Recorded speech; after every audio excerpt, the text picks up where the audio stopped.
Hello guys, welcome back to my channel. तर आज काय बघणार आहे आपण आलू पराठा, एकदम रेस्टॉरंट स्टाईल, एकदम ढाब्यासारखा आपण आलू पराठा घरी बनवणार आहे। तुम्ही बघा किती एकदम स्टफिंगने भरलेला आहे। तर चला बघू आपण याची रेसिपी।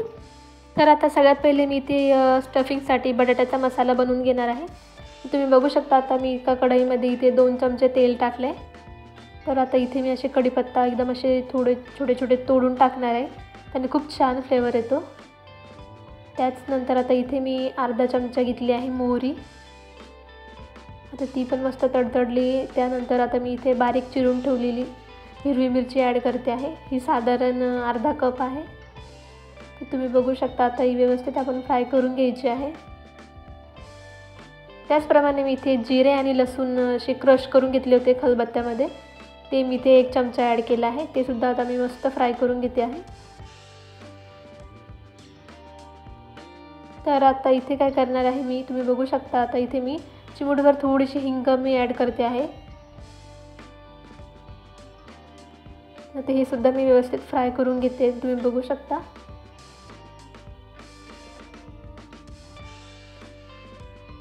आता इथे मी थोडीशी हळद इथे ॲड करून घेणार आहे। त्याचप्रमाणे इथे थोडंसं इथे मी लाल तिखट सुद्धा वापरणार आहे। तुम्ही हे ऑप्शनल आहे, तुम्हाला हवं तर तुम्ही वापरू शकता किंवा याच्यामध्ये गरम मसाला सुद्धा ॲड करू शकता। तर मी इथे काय करणार आहे, जो मिक्स मसाला असतो ना, तो मी इथे थोडासा ॲड करून घेणार आहे फ्लेवरसाठी, तो सुद्धा खूप छान लागतो। तर आता हे व्यवस्थित आपण मसाले एकत्र करून घ्यायचे आहे। तर इथे मी 2 मीडियम साईजचे बटाटे उकडून असे स्मॅश करून घेतलेले आहे, ते मी आता यामध्ये ॲड केलेले आहे, तुम्ही बघू शकता। तर आता हे व्यवस्थित आपण एकजीव करून घ्यायचं आहे।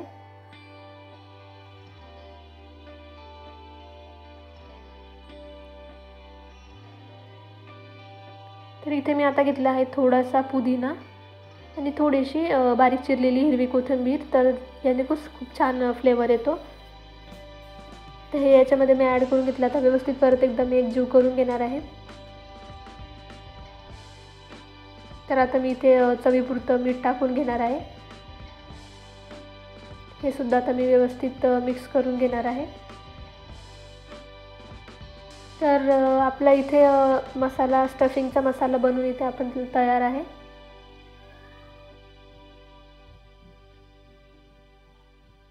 तर आता मी गॅसची फ्लेम ऑफ करते आहे आणि थंड करून घेणार आहे। तर नेक्स्ट प्रोसेस आहे आपली आता पराठे बनवून घ्यायची। तर इथे मी पीठ आधीच मळून ठेवलेलं होतं।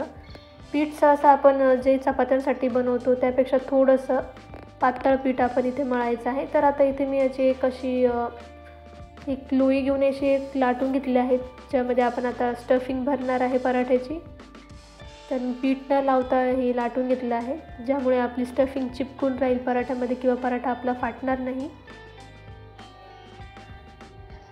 तर इथे मी आता हे मस्त लाटून घेतलं आहे, तुम्ही बघू शकता। असं थोडंसं जाडसर ठेवलेलं आहे मी। तर इथे आपला जो बटाटा पराठ्यासाठी जो मसाला होता तो सुद्धा थंड झालेला आहे व्यवस्थित। तर काय करायचं आता, आपल्याला ही स्टफिंग आपण जसं पुरणपोळी बनवतो सेम प्रोसेस आहे ती इथे फॉलो करायची।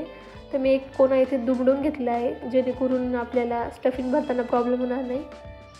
तर 1 ते 2 चमचे मी इथे स्टफिंग टाकलेली आहे, तुम्ही बघू शकता। अशा काटा चमच्याच्या साहाय्याने असं खालवर मी प्रेस करून इथे भरते आहे स्टफिंग, जेणेकरून आपल्याला पराठा दुमडायला सोपं जाईल। तुम्ही बघू शकता असं प्रेस करून करून आपण हे असा गोळा तयार करून घ्यायचा आहे। थोडीशी स्टफिंग मी यामध्ये अजून टाकते। तर आता मी प्रेस करून करून आता हे मस्त फोल्ड करून घेणार आहे, तुम्ही बघू शकता व्हिडिओत दाखवल्याप्रमाणे। तर आता इथे व्यवस्थित तुम्ही बघू शकता एकदम व्यवस्थित मी असं गोलाकार करून हे दुमडून घेतलेलं आहे। मोदकसारखा मी याचा आता पेढा बनवून घेतला आहे, वरचं जेवढं उरलेलं होतं ते मी आता थोडंसं काढून घेतलं आहे, तुम्ही बघू शकता। आता इथे मी थोडंसं याला काय करणार आहे, सुक्कं पीठ लावून आपण व्यवस्थित हा पराठा लाटून घ्यायचा आहे। एकदम अलगद हाताने आपल्याला हा पराठा लाटून घ्यायचा आहे, जेणेकरून फाटणार नाही। स्टफिंग एवढीच भरायची आहे आपण, जेणेकरून आपल्याला ते लाटायला सोपं जाईल। त्याप्रमाणे आपण याच्यात स्टफिंग भरलेली आहे। तर तुम्ही बघू शकता पराठा इथे मी लाटून घेते आहे, एकदम अलगद हाताने मी हा पराठा इथे लाटून घेतलेला आहे, तुम्ही बघू शकता। पराठा बिलकुल फाटलेला नाही आहे आपला। तर आता इथे मी पराठा माझा लाटून झालेला आहे. तर इथे मी तुम्हाला इथे पराठ्याची जाडी दाखवते. तुम्ही बघू शकता जास्त पातळही नाही जास्त जाडही नाही आहे. एकदम गच्च स्टफिंग भरलेला आपला पराठा इथे लाटून तयार आहे. तर इथे तवासुद्धा गरम झालेला आहे. तर आपण आता यावर काय करूया, थोडंसं तेल टाकून घेऊया. त्यानंतर आता हा पराठा आपण लाटून ठेवलेला तो यावर टाकून घेते मी आणि मस्त हा खरपूस होईपर्यंत आपल्याला भाजून घ्यायचा आहे. तेल किंवा तूप लावून हा तुम्ही मस्त भाजून घ्यायचा आहे. तुम्ही बघू शकता एकदम मस्त आपला पराठा इथे तयार आहे. एकदम स्टफिंग वरतून सुद्धा दिसते आहे. पराठा फाटलेला देखील नाही आहे. तर आता मस्त खालून वरून तेल लावून आपल्याला हा पराठा भाजून घ्यायचा आहे.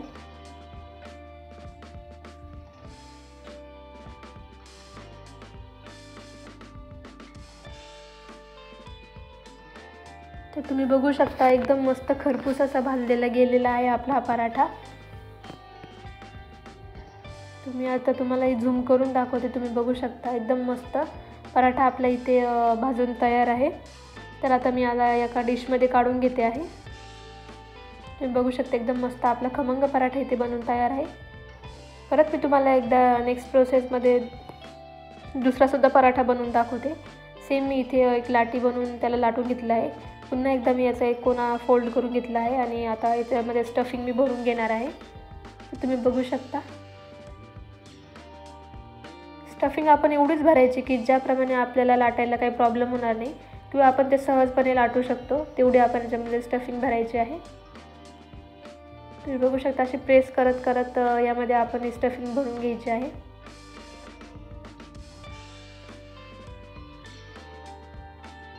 प्रेस केल्यामुळे आपल्याला हे फोल्ड करायला इझी जातं. त्यामुळे आपण असं काट्याच्या मदतीने एकदम फोल्ड करून असं आपल्या हाताने असा आकार देऊन मोदकसारखा याचा असा पेढा बनवून घ्यायचा आहे. वरचं जेवढंही पीठ उरतं आपण ते काढून घ्यायचं आहे. तर इथे मी स्टफिंग भरून घेतलेलं आहे. मी आता याला थोडं हाताने प्रेस करून घेणार आहे आणि सुकं पीठ लावून आपल्याला एकदम अलगद हाताने हा पराठा आपल्याला लाटून घ्यायचा आहे.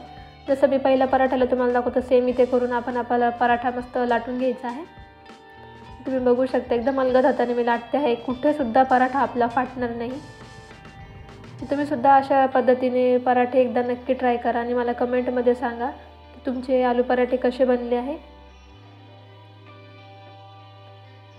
तुम्ही बघू शकता एकदम अलगद हाताने मी एकदम असा इझिली एकदम पराठा लाटून घेते आहे. तुम्ही बघू शकता स्टफिंगसुद्धा आपल्याला मस्त दिसते आहे. एकदम भरगच्च पराठा भरलेला आहे. तर हा सुद्धा पराठा आपण आता खरपूस भाजून घ्यायचा आहे. तर आता मी इथे तव्यावर पुन्हा एकदा तेल टाकून घेते आणि हा आपण लाटलेला पराठा इथे आपण टाकून घेणार आहे. हा सुद्धा मस्त आपण तेल लावून एकदम खरपूस असा भाजून घ्यायचा आहे जेणेकरून पीठ आपलं कच्चं राहणार नाही.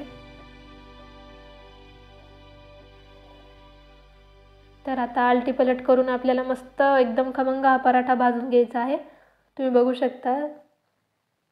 तर मी याला तेल लावते. तुम्ही तुमच्या आवडीनुसार तेल तूप किंवा बटर लावलं तरी हरकत नाही.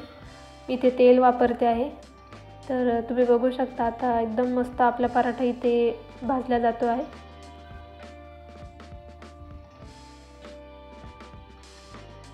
तुम्ही बघू शकता एकदम खमंग आपला पराठा हा भाजून तयार आहे. तर हा भाजून तयार आहे. तर आता मी याला एका त्या डिशमध्ये काढून घेते आहे. तर आता आपण इथे सर्व करून घेऊया. तर मी इथे दही आणि केचपसोबत सर्व केलेलं आहे.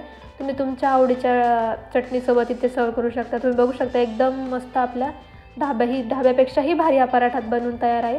तुम्ही बघू शकता एकदम गच्च भरलेली स्टफिंग आहे. तुम्ही सुद्धा ही रेसिपी नक्की ट्राय करा आणि व्हिडिओ आवडल्यास चॅनलला सबस्क्राईब देखील करा. व्हिडिओला लाईकसुद्धा करा.